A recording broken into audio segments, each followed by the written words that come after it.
It was the summer of 1932, and Washington, D.C. was not just hot with weather, but with tension.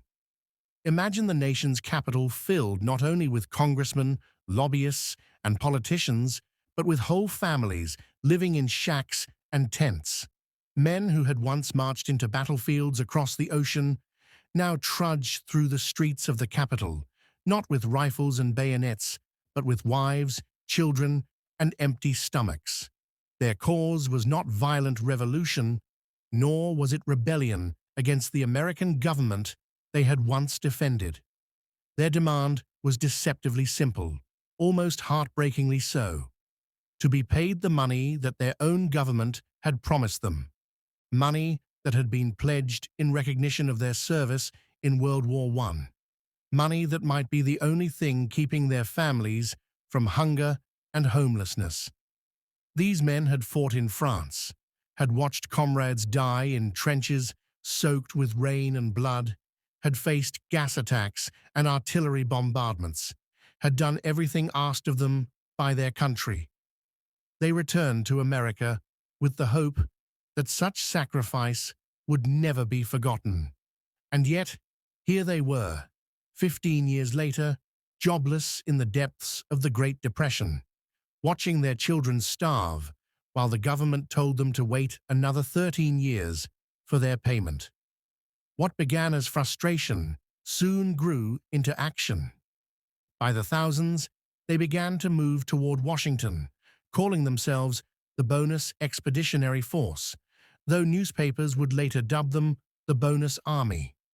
Their story is one of the most remarkable episodes in American history, not only because of the injustice they endured, but because of the shocking climax, the sight of American troops advancing on unarmed American veterans with tanks, cavalry, and tear gas. Why did this happen? Why did the government unleash its military against men who had once worn the uniform of the United States? What does the Bonus Army reveal about the promises that nations make in times of war, and how quickly those promises can be broken in times of peace? To answer these questions, we have to step back to the end of the First World War, to the men who came home, and the country they returned to. World War I ended in November of 1918, with armistice bells ringing across Europe and America. Nearly 5 million Americans had served in uniform during the conflict, and 2 million had crossed the Atlantic to join the fighting in France.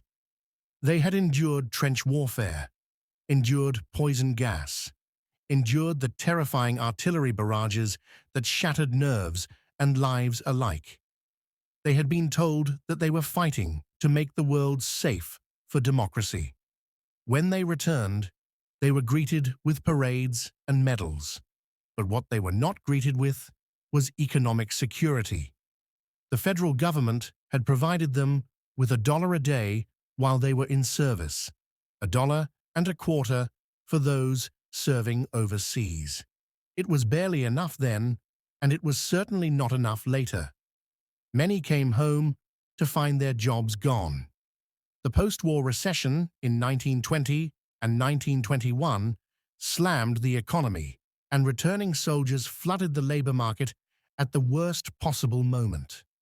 While the economy eventually roared back for some, many veterans remained stuck in cycles of poverty and unemployment, particularly those who had been farmers or laborers before the war. In 1924, Congress attempted to address this problem with the Adjusted Compensation Act, which was pitched as a way of rewarding veterans for their time and sacrifice. The law provided each veteran with a bonus certificate, essentially a promise of money based on their service, with the average certificate valued at about $1,000. But there was a catch that would prove devastating later. Those certificates could not be redeemed until 1945. For younger veterans, perhaps that seemed manageable, a future windfall that could help them in middle age. But for older veterans, And for those already facing poverty in the 1920s, it was far too little, far too late. And when the Great Depression began in 1929, the weight became unbearable. Factories closed, banks failed, crops withered, and unemployment soared to nearly 25%. Breadlines stretched around city blocks, soup kitchens were overwhelmed, and families went hungry. Veterans, like everyone else, were hit hard. But unlike everyone else, they clung to a piece of paper that represented a promise from their government. A promise that, if paid early, could be the difference between survival and starvation. And so the cry grew louder. Pay the bonus now, not in 1945, not in the distant future, but now, when it is needed most. The movement began in whispers and small gatherings, veterans talking among themselves in union halls, in bread lines, in veterans' organizations. The idea was simple. If Congress will not hear us from afar, let us bring our voices directly to the Capitol. In Oregon, a small group of veterans set out to make the journey to Washington. Word spread, and soon, across the country, veterans were packing their few belongings and setting off. They had little money for travel, so they hopped onto freight trains, hitched rides on the backs of trucks, or simply walked. Along the highways, columns of men with weathered faces and worn-out shoes trudged eastward, some accompanied by wives and children. Entire families piled into battered cars, hauling wagons of scrap wood and canvas with which they would build temporary shelters when they arrived. By the time the summer of 1932 was in full swing, the trickle had become a flood. Nearly 20,000 veterans, women and children, converged on Washington, D.C. The city, already struggling with Depression-era poverty, suddenly found itself surrounded by makeshift camps. The largest of these rose on the muddy flats of the Anacostia River. Here, the Bonus Army built what could only be described as a shantytown city.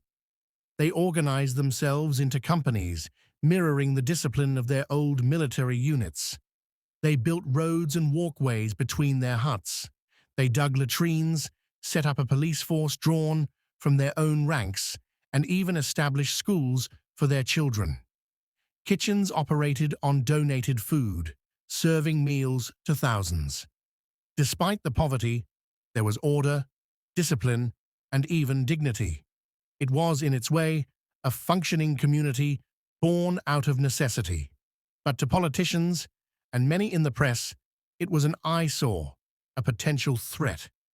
Newspapers began to suggest that communists were influencing the veterans, though later investigations found that barely 1% of the marchers had any communist ties. The overwhelming majority were simply desperate veterans seeking justice. But perception in Washington mattered, and the perception was becoming poisonous. The veterans' purpose was straightforward: to convince Congress to authorize early payment of the bonuses. The Patman Bonus Bill, named for Representative Wright Patman of Texas, became the focal point of their efforts. The bill proposed immediate payment, a relatively modest expenditure in government terms, but a lifeline for tens of thousands of families. The veterans lobbied tirelessly. They marched peacefully to the Capitol, their banners reading, "We paid in blood, now pay us in cash." They crowded the galleries of Congress, sent delegations to lawmakers, and stood in the hallways waiting for someone, anyone, to listen. On June 15, 1932, the House of Representatives did just that. Against expectations, the Patman Bill passed in the House. Word spread quickly through the Bonus Army camps, and jubilation erupted. Veterans sang, cheered, and celebrated, believing their struggle might finally be nearing an end. But then came the Senate. 2 days later, on June 17th, the Senate rejected the bill by an overwhelming margin, 62 to 18. The veterans' joy turned instantly to despair. Newspapers reported sobbing men collapsing on the Capitol steps, unable to comprehend how their government could deny them so coldly. Congress adjourned for the summer, leaving the veterans with nothing. For many, the decision was a death sentence. They had nowhere to go, no jobs to return to, no food for their families. To leave Washington was to march back into hopelessness. So they stayed. The Anacostia camp remained, as did smaller encampments throughout the city. The presence of thousands of impoverished veterans and their families became a constant reminder of the government's failure. For President Herbert Hoover, already deeply unpopular, it was an embarrassment and a threat. He believed radicals had infiltrated the camps, that the bonus army was a spark waiting to ignite rebellion. In truth, the veterans were remarkably peaceful, but fear and politics would soon set the stage for disaster. July 28, 1932, began with tension and ended with tragedy. That morning, the Washington police attempted to evict veterans from abandoned government buildings near the Capitol. The veterans resisted. A scuffle broke out.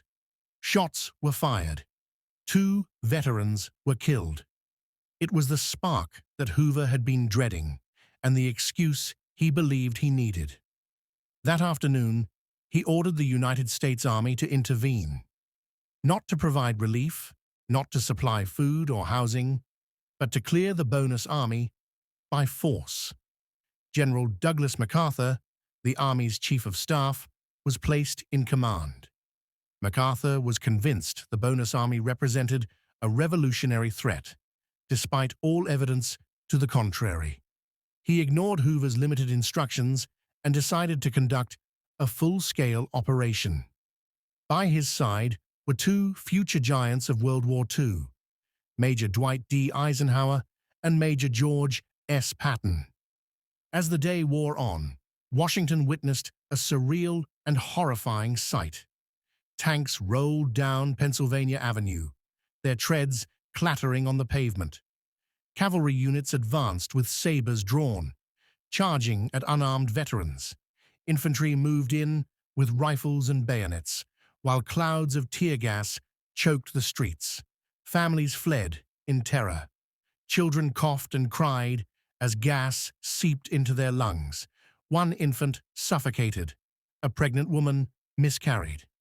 Veterans who had once faced German mustard gas on the Western Front now found themselves choking on American tear gas in their own capital.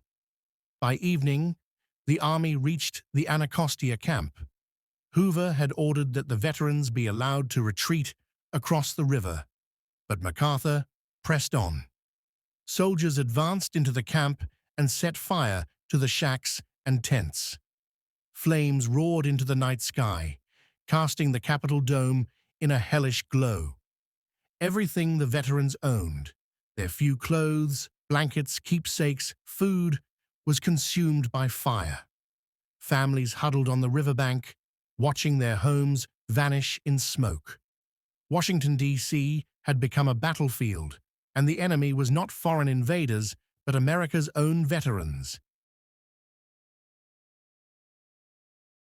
The next morning, the nation awoke to photographs and headlines that shocked the conscience. Images of soldiers with bayonets, cavalry charging families, veterans fleeing through clouds of gas, and the blackened ruins of the Anacostia camp dominated the press. For many Americans, the question was unavoidable. How could the United States treat its own veterans this way? Hoover attempted to justify his decision, claiming that radicals had controlled the bonus army and that force had been necessary to prevent an uprising. But the overwhelming evidence told a different story. These were not revolutionaries.